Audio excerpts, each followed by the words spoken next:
ದೇಶದಲ್ಲಿ ಬಿಜೆಪಿ ಸರ್ಕಾರ ತಾನು ಅಧಿಕಾರ ವಹಿಸಿದಾಗಿನಿಂದ ಕಾರ್ಮಿಕ ವಿರೋಧಿ ನೀತಿಗಳನ್ನು ಅನುಸರಿಸುತ್ತಾ ಬಂದಿದೆ. ಇಂಥ ನೀತಿಗಳನ್ನು ವಿರೋಧಿಸಿ ಕಾರ್ಮಿಕರು ದೇಶಾದ್ಯಂತ ಹಲವು ಬಾರಿ ಮುಷ್ಕರಗಳನ್ನು ನಡೆಸುತ್ತಾ ಬಂದರೂ ಬಿಜೆಪಿ ನೇತೃತ್ವದ ಕೇಂದ್ರ ಸರ್ಕಾರವು ತನ್ನ ಆಕ್ರಮಣವನ್ನು ಕಾರ್ಮಿಕರ ಮೇಲೆ ಮುಂದುವರಿಸುತ್ತಾ ಬಂದಿದೆ. ಈ ಬಾರಿಯೂ ಅಧಿಕಾರದ ಚುಕ್ಕಾಣಿ ಹಿಡಿದಿರುವ ಬಿಜೆಪಿ ನೇತೃತ್ವದ ಎನ್ಡಿಎ ಸರ್ಕಾರವು ದೇಶದ ಜನತೆ ಮತ್ತು ಕಾರ್ಮಿಕರ ವರ್ಗದ ಹಿತಾಸಕ್ತಿಯನ್ನು ಕಡೆಗಣಿಸುತ್ತಿದೆ. ಇದನ್ನು ಕಾರ್ಮಿಕ ಸಂಘಟನೆಗಳ ಜಂಟಿ ಸಮಿತಿಯು ಖಂಡಿಸುತ್ತದೆ. ಸಂಸತ್ತಿನಲ್ಲಿ ಅವಸರವಾಗಿ 44 ಕಾರ್ಮಿಕ ಕಾಯ್ದೆಗಳನ್ನು 4 ಕಾರ್ಮಿಕ ಸಂಹಿತೆಗಳನ್ನು ಕೇಂದ್ರ ಸರ್ಕಾರ ಜಾರಿ ಮಾಡಿದೆ. 4 ಸಂಹಿತೆಗಳಲ್ಲಿ ವಿರೋಧ ಪಕ್ಷದ ಸದಸ್ಯರು ಶಾಸನಸಭೆಯಲ್ಲಿ ಹಾಜರಿಲ್ಲದೆ ಪ್ರತಿಭಟನೆ ನಡೆಸುತ್ತಿರುವಾಗ ಯಾವುದೇ ಚರ್ಚೆಗಳು ಇಲ್ಲದೆ ಲೋಕಸಭೆಯಲ್ಲಿ ಅನುಮೋದಿಸಿದೆ. ಈ ಸಂಹಿತೆಗಳನ್ನು ಜಾರಿಗೆ ತರಲು ಕೇಂದ್ರ ಸರ್ಕಾರ ನಿರಂತರ ಪ್ರಯತ್ನದಲ್ಲಿದೆ ಎಂದು ಆರೋಪಿಸಿದರು.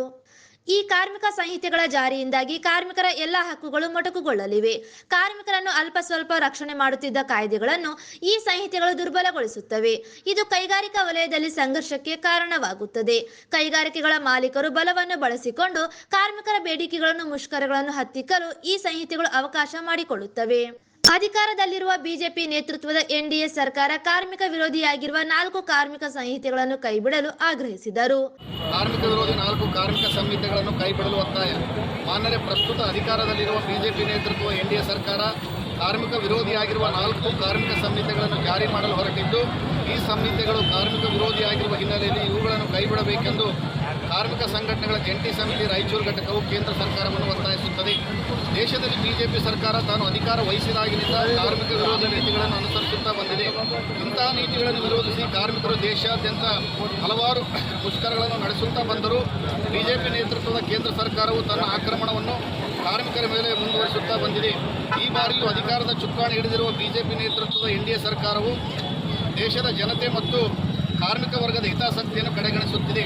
ಇದನ್ನು ಕಾರ್ಮಿಕ ಸಂಘಟನೆಗಳ ಜಂಟಿ ಸಮಿತಿಯು ಖಂಡಿಸುತ್ತದೆ. ಸಂಸತ್ತಿನಲ್ಲಿ ಅವಸರವಾಗಿ 44 ಕಾರ್ಮಿಕ ಕಾಯ್ದೆಗಳನ್ನು 4 ಕಾರ್ಮಿಕ ಸಂಹಿತೆಗಳನ್ನು ಕೇಂದ್ರ ಸರ್ಕಾರ ಜಾರಿ ಮಾಡಿದೆ. 4 ಸಂಹಿತೆಗಳಲ್ಲೂ ಒಂದನ್ನು 2019.